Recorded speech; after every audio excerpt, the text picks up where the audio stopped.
ಈಗ conference of party united nation framework convention on climate ಚೇಂಜಿನ conference of party ಪ್ರತಿ ವರ್ಷ ನಡೆಯುತ್ತೆ ಅಲ್ವಾ, ಅದಕ್ಕೆ ಇದನ್ನ ಆನ್ಯುಯಲ್ ಕಾನ್ಫರೆನ್ಸ್ ಆಫ್ ಪಾರ್ಟಿ 30 ಅಂತ ಹೇಳ್ಬಿಟ್ಟು ಕರೀಬಹುದು. 30ನೇ ಆವೃತ್ತಿ ಬ್ರೆಜಿಲ್ ಅಲ್ಲಿ ನಡೀತಾ ಇದೆ. ಬ್ರೆಜಿಲ್ನ ಬೇಲೆಮ್ ಸಿಟಿಯಲ್ಲಿ ಇದನ್ನ ಆರ್ಗನೈಸ್ ಮಾಡಲಾಗಿದೆ. ಈಗ ಇರುವಂತಹ ಈ COP30 ಏನಿದೆ, ಇದು common but differential responsibility and respective capability ಅನ್ನುವಂತಹ ಒಂದು ಥೀಮ್ ಮೇಲೆ ಅಲೈನ್ ಆಗಿದೆ. Common but differential and respective ಅಂದ್ರೆ ಎಲ್ಲಾರ ರೆಸ್ಪಾನ್ಸಿಬಿಲಿಟಿ ಕೂಡ ಒಂದೇನೆ, ಬಟ್ ನಾವು ಅದನ್ನ ಒಬ್ಬೊಬ್ಬರಿಗೂ ಕೂಡ ಒಂದೊಂದು ಟಾಸ್ಕ್ ಅನ್ನ ಕೊಟ್ಬಿಟ್ಟು ಅದನ್ನ ಸಾಲ್ವ್ ಮಾಡ್ತೀವಿ ಅನ್ನೋದು ಥೀಮ್ ನ ಈ ಒಂದು ಕಾನ್ಫರೆನ್ಸ್ ಆಫ್ ಪಾರ್ಟಿಯ ಇಂಟೆನ್ಷನ್ ಆಗಿದೆ. ಸೊ ಏನು ಕಾನ್ಫರೆನ್ಸ್ ಆಫ್ ಪಾರ್ಟಿ 30 ಅಂತ ಹೇಳಿದ್ರೆ 1992ರಲ್ಲಿ ಅರ್ತ್ ಸಮಿಟ್ ಆಗುತ್ತೆ. ಸೊ ಈ ಅರ್ತ್ ಸಮಿಟ್ ಅಲ್ಲಿ ಅರ್ತ್ ಸಮಿಟ್ ಯಾಕೆ ಹೆಸರಿಟ್ರು ಅಂತ ಹೇಳಿದ್ರೆ, ಭೂಮಿಯಲ್ಲಿ ಆಗ್ತಿರುವಂತಹ ಎಲ್ಲಾ ಪ್ರಾಬ್ಲಮ್ಸ್ ಗಳನ್ನ ಡಿಸ್ಕಷನ್ ಮಾಡ್ಲಿಕ್ಕೋಸ್ಕರ ಅರ್ತ್ ಸಮಿಟ್ ಅನ್ನ ತಗೊಂಡ್ಬರ್ತಾರೆ. ಆಗ ಮೇಜರ್ಲಿ 3 ಕನ್ವೆನ್ಷನ್ಸ್ ಗಳನ್ನ ನಾವು ನೋಡ್ಬೋದಾಗತ್ತೆ. ಒಂದ್ ಬಂದ್ಬಿಟ್ಟು united nation framework convention on climate change. ಈ ಕ್ಲೈಮೇಟ್ ಚೇಂಜಿನ COPA ಪ್ರತಿ ವರ್ಷ ನಡೆಯುತ್ತೆ. ಅದರ ಜೊತೆಗೆ united nation framework convention on biological diversity UNCBD, united nation convention on biological diversity ಜೊತೆಯಲ್ಲಿ united nation convention on combat desertification, that is UNCCD. ಅಂದ್ರೆ ನಮ್ಗೆ ಲ್ಯಾಂಡ್ ಡಿಗ್ರೇಡೇಷನ್ ಏನಾಗ್ತಿದೆ ಅದರ ಮೇಲೆ ಅದು ಕೂಡ problem, major problem. Climate change ಕೂಡ ಮೇಜರ್ ಪ್ರಾಬ್ಲಮ್. ಹಾಗೆಯೇ ಬಯಾಲಜಿಕಲ್ ಡೈವರ್ಸಿಟಿ ಅಥವಾ ಬಯೋಡೈವರ್ಸಿಟಿ ಏನ್ ಡಿಕ್ಲೈನ್ ಆಗ್ತಿದೆ ಅದು ಕೂಡ ಮೇಜರ್ ಪ್ರಾಬ್ಲಮ್ ಅಂತ ಹೇಳ್ಬಿಟ್ಟು ಈ ಅರ್ತ್ ಸಮಿಟ್ ಅಲ್ಲಿ ನಾವು 3 ಕನ್ವೆನ್ಷನ್ ಗಳನ್ನ ತಗೋ ಬಂದ್ಬಿಟ್ಟು ಕಾನ್ಸಂಟ್ರೇಟ್ ನ ಮಾಡ್ಲಿಕ್ಕೆ ಸ್ಟಾರ್ಟ್ ಮಾಡ್ತೀವಿ. ಆಗ ಬಂದಿದೆ ಕಾನ್ಫರೆನ್ಸ್ ಆಫ್ ಪಾರ್ಟೀಸ್. ಅಂದ್ರೆ ಪ್ರತಿಯೊಂದು ಪ್ರೋಗ್ರಾಮ್ಗಳಿಗೂ ಕೂಡ ಒಂದು ಆನ್ಯುಯಲ್ ಮೀಟಿಂಗ್ ಅನ್ನ ಮಾಡ್ತಾರೆ. ಈಗ united nation framework convention on climate ಚೇಂಜಿನ ಕನ್ವೆನ್ಷನ್ ಏನ್ ನಡೀತಾ ಇದೆ ಅಲ್ವಾ, ಅದರ ಕಾನ್ಫರೆನ್ಸ್ ಆಫ್ ಪಾರ್ಟಿ 30 ಬ್ರೆಜಿಲ್ ಅಲ್ಲಿ ನಡೀತಾ ಇರೋದು. So this conference of parties 30 is most important. ಯಾಕೆ ಇಂಪಾರ್ಟೆಂಟ್ ಅಂತ ಹೇಳಿದ್ರೆ, ಇದು 10 ವರ್ಷದ ಪ್ಯಾರಿಸ್ ಅಗ್ರಿಮೆಂಟ್ ಅನ್ನ ರೆಪ್ರೆಸೆಂಟ್ ಮಾಡ್ತಿದೆ. ಅಂದ್ರೆ 2015ರಲ್ಲಿ ಪ್ಯಾರಿಸ್ ಅಗ್ರಿಮೆಂಟ್ ಆಗಿರುತ್ತೆ. ಈ ಪ್ಯಾರಿಸ್ ಅಗ್ರಿಮೆಂಟ್ ಕೂಡ UNFCC ಅಂಡರ್ ಅಲ್ಲೇನೆ ಆಗೋದು. ಸೊ UNFCC ಅಂಡರ್ ಅಲ್ಲಿ ಆಗಿರೋದ್ರಿಂದ 10 ವರ್ಷದ ಮಾರ್ಕ್ ಅನ್ನ, ಅಂದ್ರೆ 10 ವರ್ಷದ ಸೆಲೆಬ್ರೇಷನ್ ನ ಪ್ಯಾರಿಸ್ ಅಗ್ರಿಮೆಂಟ್ ನ ಈ COP30 ನಮ್ಗೆ ತಿಳಿಸ್ಕೊಡ್ತಾ ಇದೆ. ಸೊ ಹಾಗಾಗಿ ಎಕ್ಸಾಮ್ ಪರ್ಸ್ಪೆಕ್ಟಿವ್ ಅಲ್ಲಿ UNFCC ಯ COP30 ತುಂಬಾ ಇಂಪಾರ್ಟೆಂಟ್ ಆಗುತ್ತೆ. ಇದರಲ್ಲಿ ಮೋಸ್ಟ್ ಇಂಪಾರ್ಟೆಂಟ್ ಔಟ್ಕಮ್ ಏನು ಅಂತ ಹೇಳಿದ್ರೆ, the global tropical forest fund TFFF ನಮ್ಗೆ ಪ್ರಿಲಿಮ್ಸ್ ಅಲ್ಲಿ ಕೇಳುವಂತಹ ಚಾನ್ಸಸ್ ತುಂಬಾನೇ ಇರುತ್ತೆ. ಸೊ ಇನ್ ಶಾರ್ಟ್ ಆಗಿ ಹೇಳ್ಬೇಕಂತ ಹೇಳಿದ್ರೆ, ಟ್ರಾಪಿಕಲ್ ಫಾರೆಸ್ಟ್ ಅನ್ನ ಕನ್ಸರ್ವೇಶನ್ ಯಾವ್ಯಾವ ದೇಶಗಳು ಮಾಡುತ್ತೆ ಅಲ್ವಾ, ಆ ದೇಶಗಳಿಗೆ ಇನ್ಸೆಂಟಿವ್ ಅನ್ನ ಕೊಡೋದಕ್ಕೋಸ್ಕರ ತಗೊಬಂದಿರುವಂತಹ ಒಂದು ಪ್ರೋಗ್ರಾಮ್ ಆಗಿದೆ ಗ್ಲೋಬಲ್ ಟ್ರಾಪಿಕಲ್ ಫಾರೆಸ್ಟ್ ಫಂಡ್ ಅನ್ನೋದು. So in this video, we will discuss Global Tropical Forest Forever Facility. Welcome to News Navigator program of Shankar IAS Academy. Climate change, global warming. ಇದು ಬರೀ ಭಾರತದ ಸಮಸ್ಯೆ ಅಲ್ಲ, ಎಲ್ಲಾ ಪ್ರತಿಯೊಂದು ದೇಶಗಳ ಸಮಸ್ಯೆ. ಗ್ಲೋಬಲಿ ಇದರಿಂದ ತುಂಬಾನೇ ಪ್ರಾಬ್ಲಮ್ ಆಗ್ತಿದೆ. ಇದನ್ನ ಮಿಟಿಗೇಟ್ ಮಾಡೋದಕ್ಕೋಸ್ಕರ ಸ್ಪೆಷಲ್ ಆಗಿ ಡಿಸೈನ್ ಮಾಡಿರುವಂತಹ ಫಿನಾನ್ಷಿಯಲ್ ಸಪೋರ್ಟ್, ಇದಕ್ಕೆ ನಮ್ಮ ಭಾರತ ಕೂಡ ಅಬ್ಸರ್ವರ್ ಆಗಿ ಜಾಯಿನ್ ಆಗಿದೆ. ಸೊ ಭಾರತದ ಬಗ್ಗೆ ನೆಕ್ಸ್ಟ್ ನೋಡ್ಕೊಳ್ಳೋಣ. ಅದಕ್ಕಿಂತ ಮುಂಚೆ ಏನಿದು ಟ್ರಾಪಿಕಲ್ ಫಾರೆಸ್ಟ್ ಫಂಡ್ ಅಂತ ಹೇಳ್ಬಿಟ್ಟು ಡೀಟೇಲ್ ಆಗಿ ನೋಡ್ಕೊಳ್ಳೋಣ. ಇದು ಯಾರನ್ನ ಸಪೋರ್ಟ್ ಮಾಡುತ್ತೆ ಅಂತ ಹೇಳಿದ್ರೆ, ಟ್ರಾಪಿಕಲ್ ಫಾರೆಸ್ಟ್ ಅನ್ನ ಯಾರು ಕನ್ಸರ್ವೇಶನ್ ಮಾಡ್ತಾರೆ ಅವರಿಗೆ $4 ಪರ್ ಹೆಕ್ಟರ್ ಅಲ್ಲಿ ಪ್ರತಿ ವರ್ಷ ಅಮೌಂಟ್ ಅನ್ನ ಕೊಡುತ್ತೆ. ಅಂದ್ರೆ ಯಾರು ಫಾರೆಸ್ಟ್ ಅನ್ನ ಕನ್ಸರ್ವೇಶನ್ ಮಾಡ್ತಿರ್ತಾರೆ ಅವ್ರಿಗೆ ಪ್ರತಿ ವರ್ಷ $4 ಅನ್ನ ಕೊಡುತ್ತೆ 1 ಎಕರೆಗೆ. ಸೊ ಇದು ಪರ್ಫಾರ್ಮೆನ್ಸ್ ಗೆ ಕೊಡುವಂತಹ ಇನ್ಸೆಂಟಿವ್ ಮಾಡೆಲ್ ಅಂತ ಕರಿಬಹುದು. ಇದರ ಸ್ಪೆಷಾಲಿಟಿ ಏನು ಅಂತ ಹೇಳಿದ್ರೆ, it is a budget neutral financing mechanism.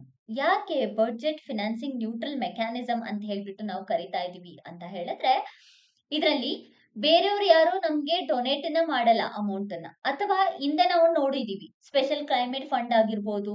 ಇದ್ರಲ್ಲೆಲ್ಲ ಏನು ಅಂತ ಹೇಳಿದ್ರೆ, ಕೆಲವೊಂದು ಡೆವಲಪ್ಡ್ ಕಂಟ್ರೀಸ್ಗಳು ಫಂಡ್ ನ ಡೊನೇಟ್ ಮಾಡ್ಬೇಕಾಗಿರುತ್ತೆ. ಬಟ್ ಇದರಲ್ಲಿ ಡೊನೇಷನ್ ನ ಅವಶ್ಯಕತೆ ಇರೋದಿಲ್ಲ. ಅದಕ್ಕೋಸ್ಕರನೇ ಇದನ್ನ ಬಡ್ಜೆಟ್ ನ್ಯೂಟ್ರಲ್ ಫಿನಾನ್ಸಿಂಗ್ ಮೆಕ್ಯಾನಿಸಮ್ ಅಂತ ಹೇಳಿ ಕರೀತಾ ಇದ್ದಾರೆ. ಇದು ಯಾವ ಟ್ಯಾಕ್ಸಸ್ ಮೇಲೂ ಡಿಪೆಂಡ್ ಆಗಿಲ್ಲ, ಹಾಗೆಯೇ ಯಾವ ಡೋನರ್ಸ್ ಮೇಲೂ ಕೂಡ ಡಿಪೆಂಡ್ ಆಗಿಲ್ಲ. ಟ್ರಾಪಿಕಲ್ ಫಾರೆಸ್ಟ್ ಇನ್ವೆಸ್ಟ್ಮೆಂಟ್ ಫಂಡ್ ನ ಮೆಕ್ಯಾನಿಸಮ್ ಅಂಡರ್ ಅಲ್ಲಿ ಇದು ವರ್ಕ್ ಆಗುತ್ತೆ. ಸೊ ಇದು ಯಾವ್ದ್ರ ಅಂಡರ್ ಅಲ್ಲಿ ವರ್ಕ್ ಆಗುತ್ತೆ ಅಂತ ಹೇಳಿದ್ರೆ ಟ್ರಾಪಿಕಲ್ ಫಾರೆಸ್ಟ್ ಇನ್ವೆಸ್ಟ್ಮೆಂಟ್ ಫಂಡಿನ ಅಂಡರ್ ಅಲ್ಲಿ ವರ್ಕ್ ಆಗುತ್ತೆ. ಇದರಲ್ಲಿ ಸ್ಪಾನ್ಸರ್ಸ್ ಇರ್ತಾರೆ. ಯಾರು ಸ್ಪಾನ್ಸರ್ಸ್ ಅಂತ ಹೇಳಿದ್ರೆ ಸಸ್ಟೈನಬಲ್ ಇನ್ವೆಸ್ಟ್ಮೆಂಟ್ ನ ಮಾಡ್ತಾರಲ್ವಾ, ಅವರು ಇಲ್ಲಿ ನಮ್ಗೆ ಸ್ಪಾನ್ಸರ್ಸ್ ಆಗಿ ವರ್ಕ್ ಮಾಡ್ತಾರೆ. ಹಾಗೆಯೇ ಕೆಲವೊಂದು ಎಕ್ಸ್ಕ್ಲೂಡ್ಸ್ ಏನೇನು, ಎಕ್ಸ್ಕ್ಲೂಡಿಂಗ್ ಸೆಕ್ಟರ್ಸ್ ಯಾವ್ದ್ಯಾವ್ದು ಅಂತ ಹೇಳಿದ್ರೆ ಫಾಸಿಲ್ ಫ್ಯೂಯಲ್ಸ್, ಕೋಲು ಮತ್ತೆ ಪೀಟ್ ಕನ್ಸ್ಟ್ರಕ್ಷನ್ಸ್ ಈ ತರದೆಲ್ಲ ಇರುತ್ತಲ್ಲ, ಅದನ್ನ ಎಕ್ಸ್ಕ್ಲೂಡ್ ಮಾಡಿದ್ದಾರೆ. ಡಿಫಾರೆಸ್ಟೇಷನ್ ಆಕ್ಟಿವಿಟಿ ಆಗುತ್ತಲ್ವಾ, ಅದರಿಂದ again that leads to climate change and global warming.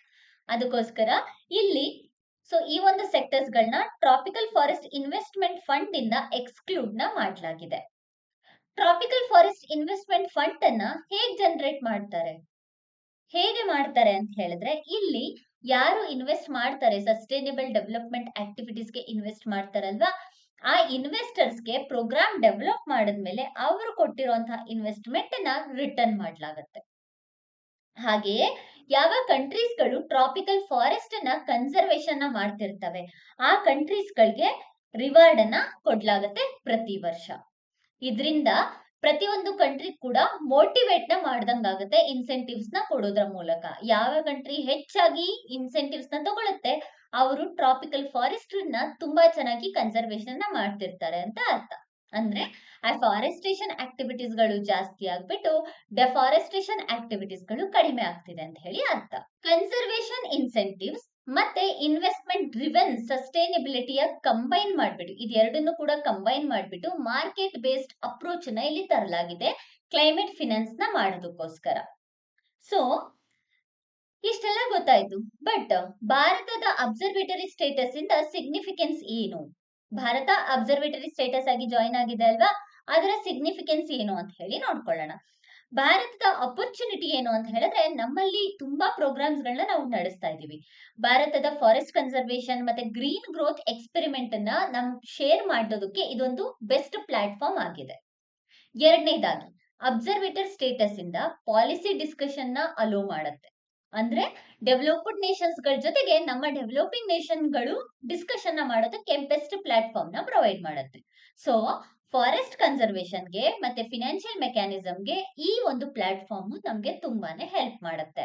Forestation activities ಆಗಿರ್ಬೋದು ಅಥವಾ ಕ್ಲೀನ್ ಪ್ರಾಜೆಕ್ಟ್ಸ್ ಗಳು, ಕ್ಲೀನ್ ಎನರ್ಜಿ ಪ್ರೋಗ್ರಾಮ್ಸ್ ಗಳಾಗಿರ್ಬೋದು, ಇದೆಲ್ಲದನ್ನು ಕೂಡ ಬೆಸ್ಟ್ ಪ್ರಾಕ್ಟೀಸಸ್ ನ ಮಾಡಿ ನಾವು ಒಂದು ಸಕ್ಸಸ್ಫುಲ್ ನೇಷನ್ ಆಗಿ ಹೊರಹೊಮ್ಮೋದಾಗತ್ತೆ. ಅದೇ ತರ ಭಾರತದ carbon sink capacity, community led forest management, ಈ ರೀತಿಯ ಪ್ರೋಗ್ರಾಮ್ಸ್ ಗಳಿಗೆ ಈ ಒಂದು ಫಂಡ್ ಸಪೋರ್ಟ್ ಮಾಡುತ್ತೆ.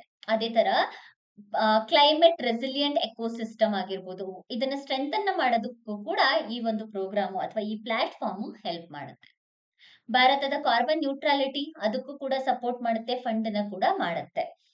ಸೊ ಈಗ ಆಗ್ತಿರುವಂತಹ ಕಾನ್ಫರೆನ್ಸ್ ಆಫ್ ಪಾರ್ಟಿ 30 ಅಲ್ಲಿ ಇರುವಂತಹ ಔಟ್ಕಮ್ ಏನು ಅಂತ ನೋಡ್ಕೊಳ್ಳೋಣ. ಸೊ ನಮಗೆ ಗೊತ್ತಾಯ್ತು, ಇದು ಬೇಲೆ ಮೇಲೆ ನಡೀತಿದೆ. ಬ್ರೆಜಿಲ್ ಪ್ರೆಸಿಡೆಂಟ್ ಲೂಲಾ ದಾ ಸಿಲ್ವಾ ಅನ್ನೋರು ಇದನ್ನ ಇನಾಗ್ರೇಟ್ ಮಾಡಿದ್ದಾರೆ ಅಥವಾ ಹೋಸ್ಟ್ ಮಾಡ್ತಿದ್ದಾರೆ ಅಂತ ಹೇಳಿ ಗೊತ್ತಾಯ್ತು.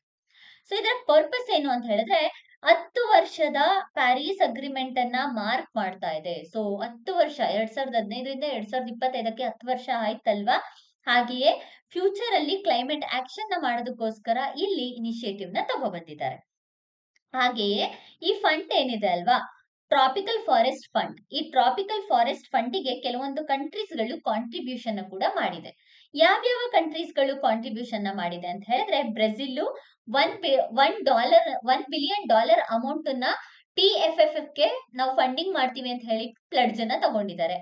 ಅದೇ ತರ ಇಂಡೋನೇಷ್ಯಾ ಕೂಡ $1 ಬಿಲಿಯನ್ ಅನ್ನ ಕೊಡ್ತೀವಿ ಅಂತ ಹೇಳಿದ್ದಾರೆ. ಕೊಲಂಬಿಯಾ $250 ಮಿಲಿಯನ್ ಗಳನ್ನ ಕೊಡ್ತೀವಿ ಅಂತ ಹೇಳಿದ್ರೆ, ನಾರ್ವೆ ಬಂದು $3 ಬಿಲಿಯನ್ ಅನ್ನ ಕೊಡ್ತೀವಿ ಅಂತ ಹೇಳಿದೆ, ಪ್ಲೆಡ್ಜ್ ಮಾಡಿದ್ದಾರೆ. ಸೊ ಇಷ್ಟು ಕಂಟ್ರೀಸ್ ಗಳು ತನ್ನ own nationally determined contribution NDC ಅಂತ ಏನಿ ಕರೀತೀವಿ ಅಲ್ಲ, ಆ ರೀತಿಯಾದಂತಹ ಏಮ್ ಅನ್ನ ಇಟ್ಕೊಂಡ್ಬಿಟ್ಟು ಇಲ್ಲಿ ಅಮೌಂಟ್ ನ ಕಾಂಟ್ರಿಬ್ಯೂಷನ್ ಮಾಡ್ತಿದೀವಿ ಕ್ಲೈಮೇಟ್ ಚೇಂಜ್ ನ ಮಿಟಿಗೇಟ್ ಮಾಡೋದಕ್ಕೆ ಅಂತ ಹೇಳ್ಬಿಟ್ಟು ಅನೌನ್ಸ್ ನ ಮಾಡಿದ್ದಾರೆ. ಹಾಗೆಯೇ ಇನ್ನು ಕೂಡ ಫಿನಾನ್ಷಿಯಲ್ ಸಪೋರ್ಟ್ ಅನ್ನ ಕೊಡದೆ ನಾವು TFF ಗೆ ಸಪೋರ್ಟ್ ಮಾಡ್ತೀವಿ ಅಂತ ಹೇಳ್ತಿರೋಂತಹ ದೇಶಗಳು ಯಾವ್ದ್ಯಾವ್ದು ಅಂತ ಹೇಳಿದ್ರೆ ಫ್ರಾನ್ಸ್, ಚೀನಾ ಮತ್ತೆ UAE. ಸೊ ಹೀಗೆ ಬೇರೆ ಬೇರೆ ದೇಶಗಳು ಇಲ್ಲಿ ನಮ್ಗೆ ಫಿನಾನ್ಷಿಯಲ್ ಸಪೋರ್ಟ್ ಅನ್ನ ಕೊಡ್ತಿವೆ TFF ಗೋಸ್ಕರ. Next major outcome, other outcomes ಏನು, TFF ಅಲ್ದಲೇನೆ ಅದರ್ ಔಟ್ಕಮ್ಸ್ ಏನು ಅಂತ ಹೇಳಿದ್ರೆ ಇಲ್ಲಿ ನಾವು ನೋಡ್ಕೊಂಡ್ರೆ ಸಸ್ಟೈನಬಲ್ ಫ್ಯೂಯಲ್ ಡೆವಲಪ್ಮೆಂಟ್ ಅನ್ನ ತರಬೇಕು ಬೈ 2035 ಅಂತ ಹೇಳ್ಬಿಟ್ಟು ಹೇಳಿದ್ದಾರೆ. ಹಾಗೆಯೇ debt for climate swaps. Debt for climate swaps ಅನ್ನೋದು world wildlife fund for nature ನ ಇದನ್ನ ನಾವು ಪ್ರಪೋಸಲ್ ನ ಡೆವಲಪಿಂಗ್ ಕಂಟ್ರೀಸ್ ಗಳು ಫಾಲೋ ಮಾಡ್ತೀವಿ ಅಂತ ಹೇಳಿದೆ. ಜೊತೆಯಲ್ಲಿ ಗ್ಲೋಬಲ್ ಕ್ಲೈಮೇಟ್ ಚೇಂಜ್ ಏನಿದೆ ಅದನ್ನ 1.5 ಡಿಗ್ರಿ ಸೆಲ್ಸಿಯಸ್ ಅಲ್ಲಿ ರೆಡ್ಯೂಸ್ ಮಾಡ್ತೀವಿ. ಇದನ್ನ ನಾವು ನ್ಯಾಷನಲಿ ಡಿಟರ್ಮೈನ್ಡ್ ಕಾಂಟ್ರಿಬ್ಯೂಷನ್ ಅಂತ ಹೇಳ್ಬಿಟ್ಟು ತಗೊಳ್ತೀವಿ ಅಂತ ಹೇಳಿ ಅನೌನ್ಸ್ ಮಾಡಿದ್ದಾರೆ. ಅದೇ ತರ 1.5 ಡಿಗ್ರಿ ಸೆಲ್ಸಿಯಸ್ ಅನ್ನ ರೆಡ್ಯೂಸ್ ಮಾಡೋದಕ್ಕೆ ನಾವು 2000 COP28 ಅಲ್ಲಿ ಅಲೈನ್ ಮಾಡ್ಕೊಂಡಿರ್ತೀವಲ್ಲ, ಈಗ ಅದಕ್ಕೆ ರೋಡ್ ಮ್ಯಾಪ್ ಅನ್ನ ಕೂಡ ಮಾಡಿದ್ದಾರೆ. ಸೊ ಇದೆಷ್ಟು ನಮ್ಗೆ ಈಗ ಆಗ್ತಿರುವಂತಹ COP30ಯ other outcomes. But specially global tropical forest fund ನಮ್ಗೆ ಎಕ್ಸಾಮ್ ಅಲ್ಲಿ ಕೇಳುವಂತಹ ಚಾನ್ಸಸ್ ಇರೋದ್ರಿಂದ ಪ್ರಿಲಿಮ್ಸ್ ಪರ್ಸ್ಪೆಕ್ಟಿವ್ ಆಗಿ ನಮ್ಗೆ ಇದು ತುಂಬಾನೇ ಇಂಪಾರ್ಟೆಂಟ್ ಆಗುತ್ತೆ. ಅಂಡ್ ಭಾರತ ಅಬ್ಸರ್ವೇಟರ್ ಸ್ಟೇಟಸ್ ಅಲ್ಲಿ ಇರೋದ್ರಿಂದ ಇದರ ಮೇಲೆ ಕ್ವಶನ್ಸ್ ರೈಸ್ ಆಗುವಂತಹ ಚಾನ್ಸಸ್ ಕೂಡ ಇರುತ್ತೆ. ಸೊ ಇದಿಷ್ಟು ನಮ್ಗೆ ಈ ಒಂದು ಗ್ಲೋಬಲ್ ಟ್ರಾಪಿಕಲ್ ಫಾರೆಸ್ಟ್ ಫಂಡ್ ಬಗ್ಗೆ. Thank you for watching. Please share and subscribe.